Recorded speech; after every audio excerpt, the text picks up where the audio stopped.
So today, the third principle I want to talk about from the psychology of persuasion is social proof. Social proof is what we call like the herd mentality or peer pressure. If a lot of people are doing something, it must be right.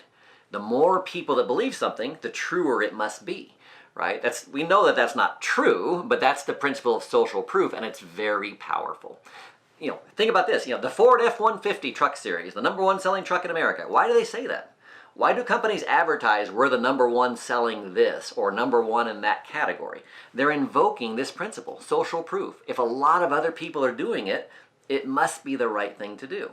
Advertisers are great at this. And there's a really good story in the book, a true story about a cult that was actually started back in the 90s for a comet was going to come to Earth with aliens on board. They were going to land down and take the people that belonged to this cult with them as the planet was going to be destroyed. Some of you might remember this. It was in the news. It was a pretty big deal. Well, the cult started off very small. It was like 15, 20 people. There was, a couple of high school students, some professionals, and it really goes into the story in the book, and it's just fascinating.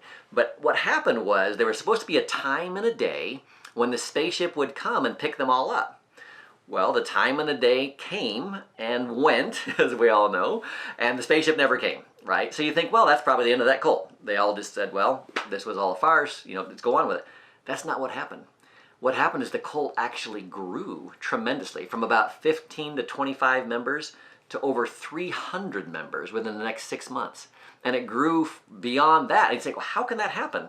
The whole premise of this was based on something that didn't come true. Well, the people that belonged to the cult before the comet incident, before the alien was supposed to come down, they didn't tell anybody about it. It was very secretive because it was something that just they were privileged to know. But once the spaceship didn't come, now it's like social proof in your brain says, I've committed a lot to this. I've quit my job. Some people quitted their jobs.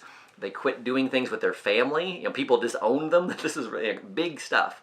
And it's like, I've sacrificed too much. This has to be true. Not only is it, I can't accept the fact that it's not true, I'm going to make sure other people then believe it. So then they started talking to other people, recruiting other members of this cult. That's why the cult grew so rapidly, because social proof made them feel better about their belief system.